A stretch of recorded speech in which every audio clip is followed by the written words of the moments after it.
जय श्री कृष्ण मित्रों, आइए सुनते हैं अध्याय 15 पुरुषोत्तम योग श्री पवित्र पावन भगवद गीता के माध्यम से। उधर्व मूल मध शाख मश्वतथम प्राहुर्व्ययम् छंदासी यस्य पर्णानि यस्तम वेद स वेदवित। श्री भगवान इस श्लोक में संसार को एक विशाल पीपल के वृक्ष के रूप में प्रस्तुत करते हैं। इस संसार वृक्ष की जड़ों को उद्धर्व मूल यानी ऊंचाई में स्थिर मानते हैं, जो भगवान के रूप में प्रकट होते हैं। यह संकेत करता है कि आदि पुरुष परमेश्वर ही संसार के मूल हैं और नित्य हैं, जबकि संसार की शाखाएं और पत्ते इस वृक्ष के विस्तार और विकास को दर्शाते हैं। आदि पुरुष परमेश्वर ही संसार के मूल कारण हैं, वे शाश्वत और नित्य हैं। इस संसार वृक्ष की शाखाएं ब्रह्मा की प्रतीक हैं, जो इस संसार के विस्तार और विकास का काम करते हैं। संसार का मूल तत्व अविनाशी है, जिसका अर्थ है कि परमात्मा स्वयं अविनाशी है और संसार भी उनकी परंपरा से उत्पन्न हुआ है। वेदों को इस संसार वृक्ष के पत्तों के रूप में दर्शाया गया है, जो यज्ञ और कर्मों के माध्यम से संसार की रक्षा और वृद्धि में सहायक होते हैं। जो व्यक्ति इस संसार वृक्ष को इस दृष्टिकोण से समझता है और केवल परमेश्वर के ध्यान में रहता है, वह वास्तव में वेद के तात्पर्य को जानने वाला होता है। इसका अर्थ है कि संसार के क्षणभंगुर और दुखद तत्वों से पार होकर परमेश्वर की नित्य और शाश्वत स्थिति को जानना ही वास्तविक ज्ञान है।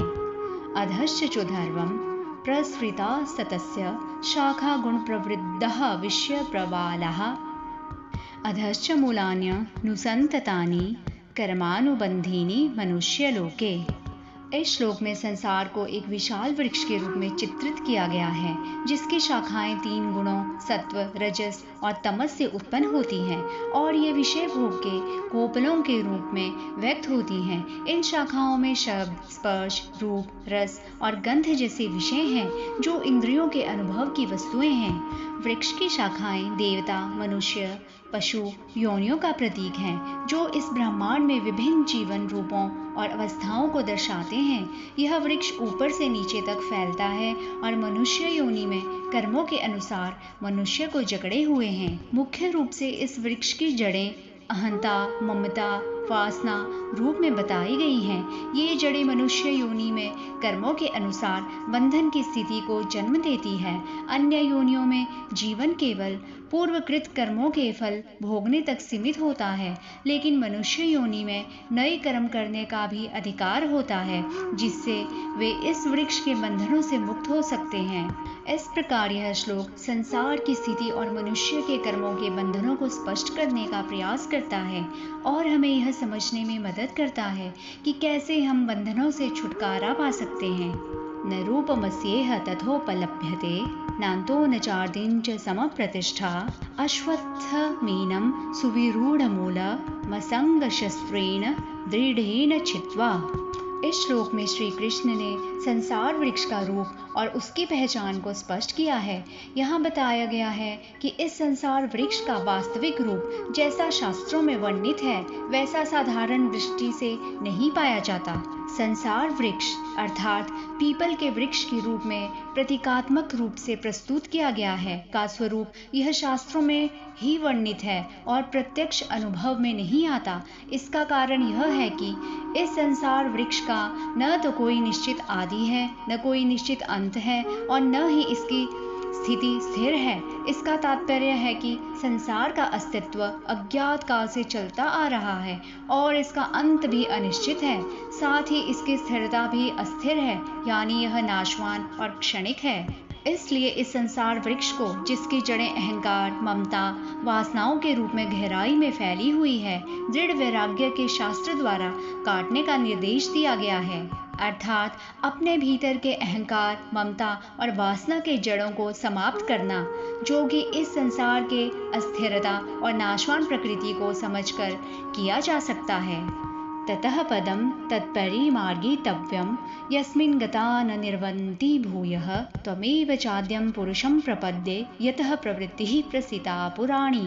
भगवान श्री कृष्ण कहते हैं, हमें परमेश्वर को ठीक से खोजने का प्रयास करना चाहिए, जो उस परम पद का स्वरूप है, जिसमें पहुंचने के बाद जीवात्मा पुनः संसार में लौटती नहीं है, जो परमेश्वर हमें मोक्ष प्राप्त करने के बाद संसार के पुरागमन से मुक्त करते हैं। श्लोक के माध्यम से यह सिखाया गया है, एक व्यक्ति को न केवल भगवान के अस्तित्व को जानना चाहिए, बल्कि उसे ध्यान और भक्ति द्वारा उस परमेश्वर की सच्ची पहचान भी करनी चाहिए।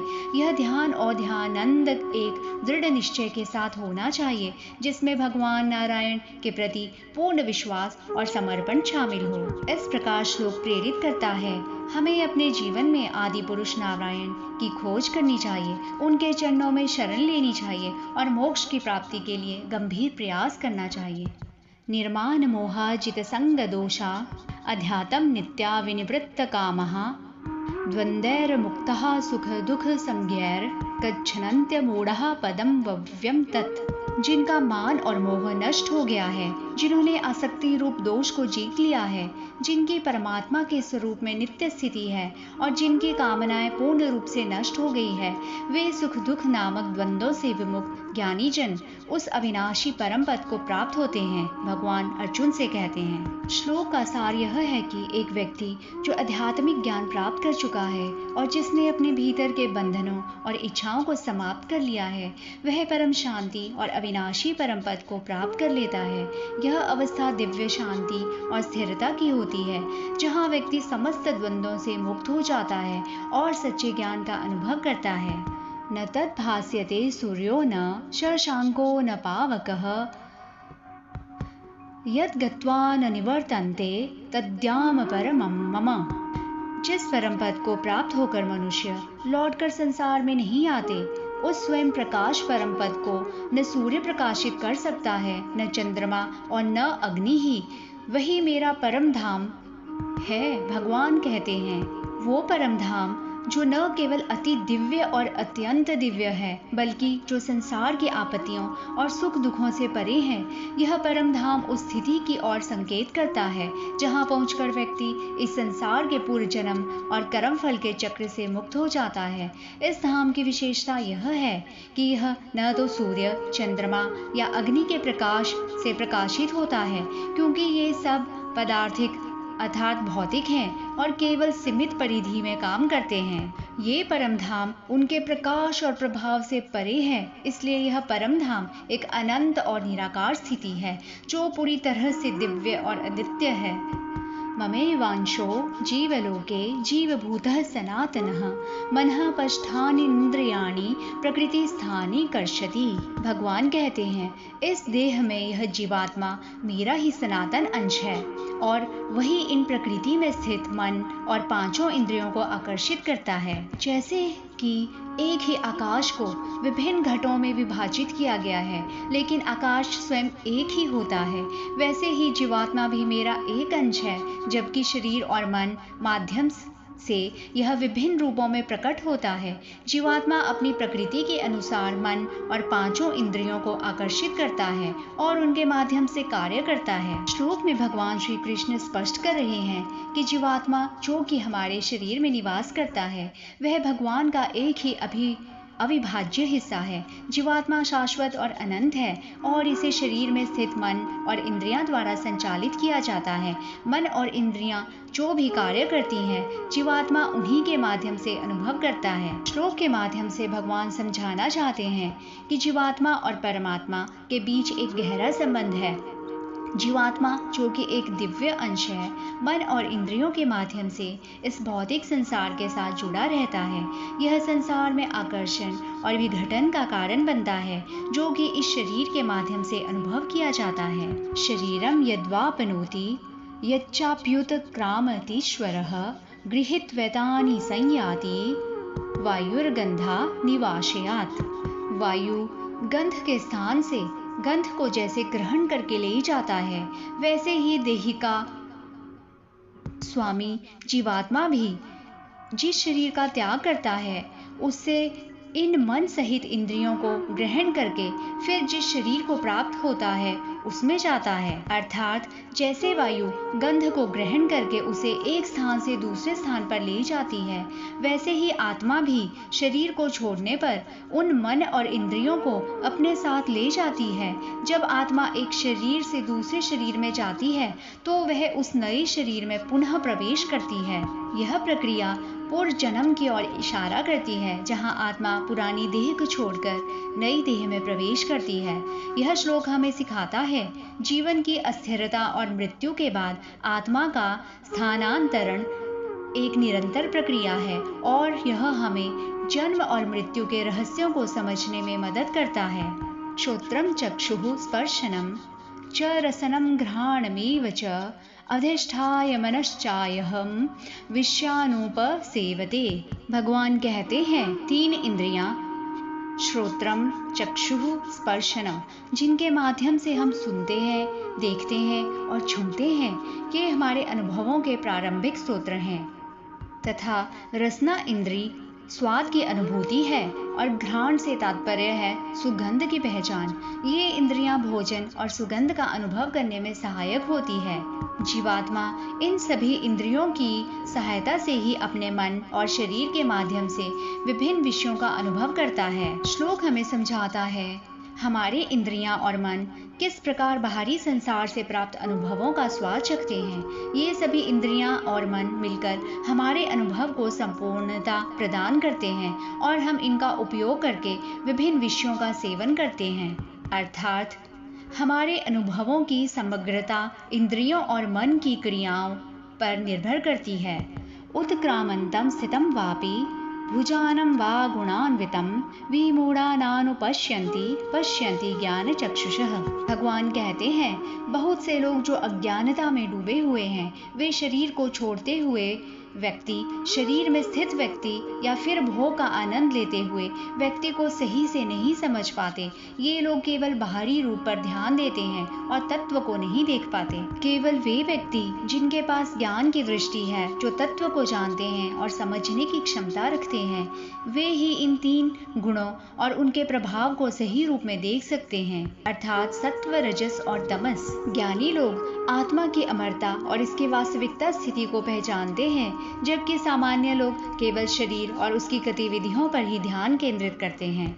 यह तंतो योगिनश्चैनं पश्यन्त्यात्मन्यवस्थितं यतन्तो अप्यकृतात्मानो नैनं पश्यन्त यचेतसः। यत्न करने वाले योगी जन भी अपने हृदय में स्थित इस आत्मा को तत्व से जानते हैं, किंतु जिन्होंने अपने अंतःकरण को शुद्ध नहीं किया है, ऐसे अज्ञानी जन तो यत्न करते रहने पर भी इस आत्मा को नहीं जानते। इस श्लोक में भगवान श्री कृष्ण योगियों और साधकों की मनोवृत्तियों की तुलना करते हैं।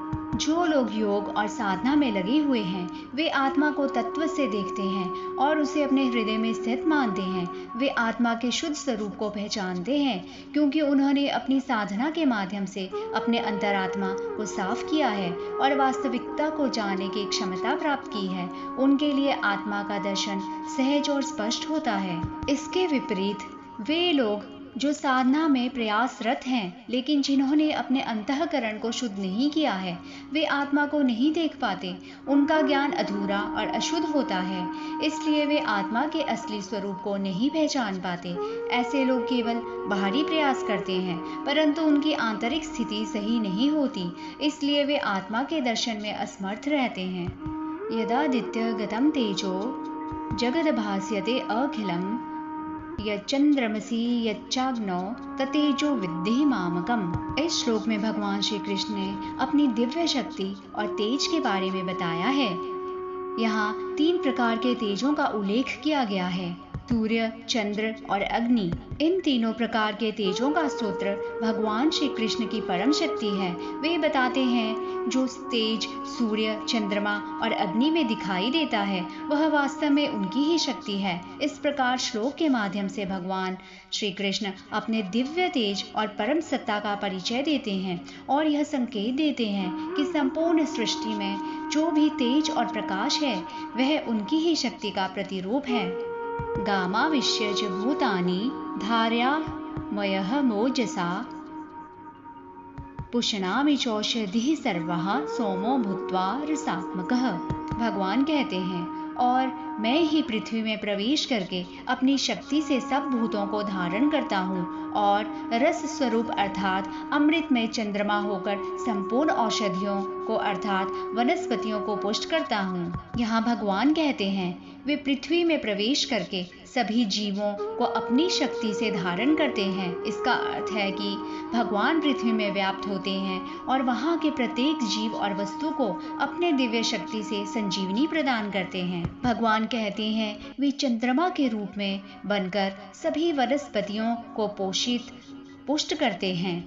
चंद्रमा का रस वनस्पतियों के लिए आवश्यक नमी और पोषण का स्रोत है, जिससे वे फल फूलते हैं और जीवन में वृद्धि होती है। श्लोक यह स्पष्ट करता है कि भगवान श्री कृष्ण सृष्टि के प्रत्येक भाग में अपनी उपस्थिति और ऊर्जा बनाए रखते हैं, जिससे सृष्टि का संपूर्ण तंत्र सही तरीके से चलता है और जीवन में संतुलन बना रहता है। अहम वैश्वानरो भूत्वा प्राणिनां देहमाश्रितः प्राणापान समायुक्तः पंचाम्यन्नं चतुर्विधम्। भगवान कहते हैं, मैं ही सब प्राणियों के शरीर में स्थित रहने वाला प्राण और अपान से संयुक्त वैश्वानर अग्नि रूप होकर 4 प्रकार के अन्न को पचाता हूँ। भगवान कहते हैं, वे स्वयं वैश्वानर अग्नि के रूप में सभी प्राणियों के शरीर में स्थित होते हैं। वैश्वानर अग्नि शरीर के भीतर पाचन क्रिया का कार्य करती है। यह अग्नि प्राण और अपान वायु से मिलकर काम करती है, जो शरीर के भीतर अन्न के पाचन में मदद करती है। भगवान श्री कृष्ण बताते हैं कि इस अग्नि की सहायता से वे 4 प्रकार के अन्नों को पचाते हैं। पहला भक्ष्य, जो अन्न चबाकर खाया जाता है, जैसे कि रोटी। दूसरा भोज्य, जो निगला जाता है, जैसे दूध। तीसरा लेह्य, जो चाटा जाता है, जैसे कि चटनी। चौथा चौष्य, अर्थात जो चूसा जाता है, जैसे कि ईख अर्थात इमली। इस प्रकार भगवान श्री कृष्ण स्पष्ट कर रहे हैं, वे ही संपूर्ण पाचन क्रिया के आधार हैं और अन्न के 4 प्रकारों को पचाने में मदद करते हैं। यह श्लोक यह भी दर्शाता है कि भगवान की उपस्थिति और क्रियाएं हर जीव में व्याप्त है और उनके बिना कोई भी पाचन प्रक्रिया पूर्ण नहीं हो सकती। सर्वस्य चाहम हृदि सन्निविष्टोत्मतः समृद्धिर्ज्ञानम पोहनम च वैद्यश्च सर्वैरहमेव वैद्यो वेदांत कृन्द्वैद विदेव चाहम। भगवान कहते हैं, मैं ही सब प्राणियों के हृदय में अंतर्यामी रूप से स्थित हूँ तथा मुझ में ही स्मृति ज्ञान अपोहम होता है और सब वेदों द्वारा मैं ही जानने योग्य हूँ तथा वेदांत का कर्ता और वेदों को जानने वाला भी मैं ही हूँ। मेरी ही उपस्थिति से सभी को स्मृति ज्ञान और बुद्धि में रहने वाले दोषों का नाश प्राप्त होता है, अर्थात यह सब मेरे द्वारा ही संभव होता है। सभी वेदों द्वारा मैं ही जानने योग्य हूँ, क्योंकि वेदों का परम उद्देश्य मुझे जानना है। मैं वेदांत का निर्माता और वेदों को जानने वाला भी हूँ। श्लोक में भगवान श्री कृष्ण ने स्पष्ट किया है, वे सभी प्राणियों के हृदय में स्थित हैं और वे ही स्मृति ज्ञान और बुद्धि के स्रोत हैं। इसके अलावा वेदों का ज्ञान भी भगवान श्री कृष्ण पर ही आधारित है और वेदांत का निर्माता भी वही है। यह श्लोक भगवान की संपूर्णता और उनकी सार्वभौमिकता को दर्शाता है, जो सभी विद्या और ज्ञान का स्रोत है। द्वाविमो पुरुषौ लोके क्षरश्च चाक्षर एव च क्षरः सर्वाणि भूतानि कूटस्थो अक्षर उच्यते। भगवान कहते हैं, इस संसार में नाशवान और अविनाशी भी ये 2 प्रकार के पुरुष हैं। इनमें संपूर्ण भूत प्राणियों के शरीर तो नाशवान हैं, जीवात्मा अविनाशी कहा जाता है। जैसे कि यह दुनिया हमारे शरीर और सभी भौतिक वस्तुएं समय के साथ बदलती है या नष्ट हो जाती है, लेकिन जीवात्मा अविनाशी और शाश्वत होता है। अक्षर पुरुष का मतलब है कि आत्मा जो कि हमारे वास्तविक स्वभाव का प्रतिनिधित्व करती है, नाशवान नहीं होती। यह स्थायी और अमर है और इसका अस्तित्व सदा रहता है। इस प्रकार श्लोक हमें समझाता है कि संसार में जो कुछ भी भौतिक है वह अस्थायी है और जो कुछ भी आत्मा का हिस्सा है वह शाश्वत है। इस तरह हमें समझना चाहिए कि हम कौन हैं और इस भौतिक संसार की अस्थिरता से हमारी वास्तविक पहचान क्या है।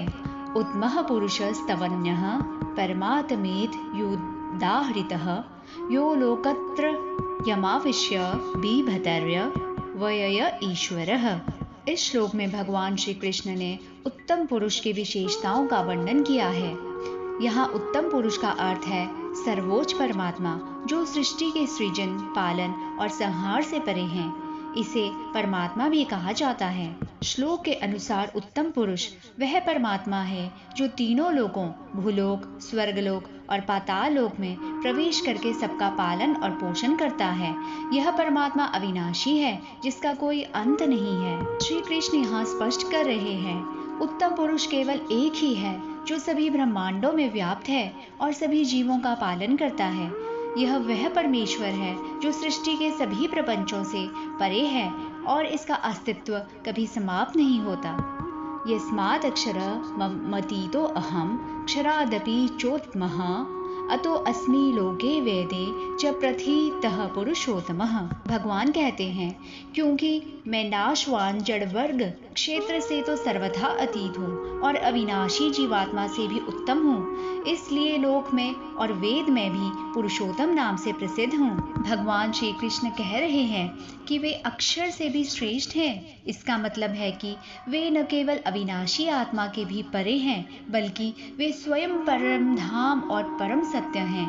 इस प्रकार भगवान श्री कृष्ण यह घोषणा कर रहे हैं कि वे संसार और वेदों में पुरुषोत्तम अर्थात सर्वोत्तम पुरुष के रूप में प्रसिद्ध हैं।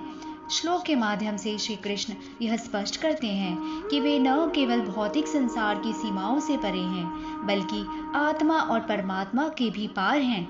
वे संपूर्ण सृष्टि के सबसे सर्वोच्च तत्व हैं। यो मामेव सम्मूढ़ो जानाति पुरुषोत्तमं स सर्वविद भजति माम सर्वभावेन भारत। हे अर्जुन, जो ज्ञानी पुरुष मुझको इस प्रकार से तत्व से पुरुषोत्तम जानता है, वह सर्वज्ञ पुरुष सब प्रकार से निरंतर मुझ वासुदेव परमेश्वर को ही भजता है। श्लोक हमें सिखाता है, वास्तविक ज्ञान तब प्राप्त होता है जब हम समझ पाते हैं कि परमात्मा ही सबका स्रोत और अंत है। जब व्यक्ति इस सच्चाई को समझता है तो वह न केवल ज्ञानवान होता है, बल्कि पूरी भक्ति और समर्पण के साथ ईश्वर की पूजा करता है। इस प्रकार श्री कृष्ण संदेश दे रहे हैं, सबसे महत्वपूर्ण ज्ञानी यही है कि ईश्वर ही सर्वोच्च है, अर्थात सबसे महत्वपूर्ण ज्ञान यही है और हर प्रकार से उसकी पूजा और भक्ति करनी चाहिए। ऐसा व्यक्ति न केवल समझदार होता है, बल्कि उसके भीतर पूर्ण भक्ति और प्रेम की भावना भी होती है। इति गुह्यतम शास्त्रमिदमुक्तम मया नघ एतद्बुद्ध्वा बुद्धिमानस्यात् कृतकृत्यश्च भारत। भगवान कहते हैं, हे निष्पाप अर्जुन, इस प्रकार यह अति रहस्ययुक्त गोपनीय शास्त्र मेरे द्वारा कहा गया। इसको तत्व से जानकर मनुष्य ज्ञानवान और कृतार्थ हो जाता है। अर्थात यह शास्त्र जिसे भगवान ने अर्जुन को सुनाया है, बहुत ही गुप्त और अद्भुत ज्ञान का सूत्र है। भगवान अर्जुन को बताते हैं कि इस शास्त्र की जानकारी बहुत ही पवित्र और अत्यंत गोपनीय है। जो व्यक्ति इस शास्त्र के तत्व को समझ लेता है, वह बुद्धिमान यानी ज्ञानी हो जाता है। इस ज्ञान को प्राप्त करके व्यक्ति न केवल आत्मज्ञान प्राप्त करता है, बल्कि अपने जीवन का उद्देश्य भी पूरा करता है। इस प्रकार भगवान श्री कृष्ण यहाँ संकेत देते हैं कि भगवद गीता का ज्ञान कितना महत्वपूर्ण और अद्वितीय है। जो व्यक्ति इस ज्ञान को समझ लेता है, वह जीवन की परम सच्चाई को जानकर स्वयं को पूर्ण और कृतार्थ मानता है। यह शास्त्र केवल एक धार्मिक ग्रंथ नहीं है, बल्कि जीवन के गहरे रहस्यों और सत्य की खोज का मार्गदर्शन करता है। यह श्लोक अध्याय 15 के समापन का संकेत है, जिसमें भगवान कृष्ण ने इस रहस्यमय ज्ञान को अर्जुन को दिया और उसके महत्व को स्पष्ट किया। जय श्री कृष्ण मित्रों, राधे राधे।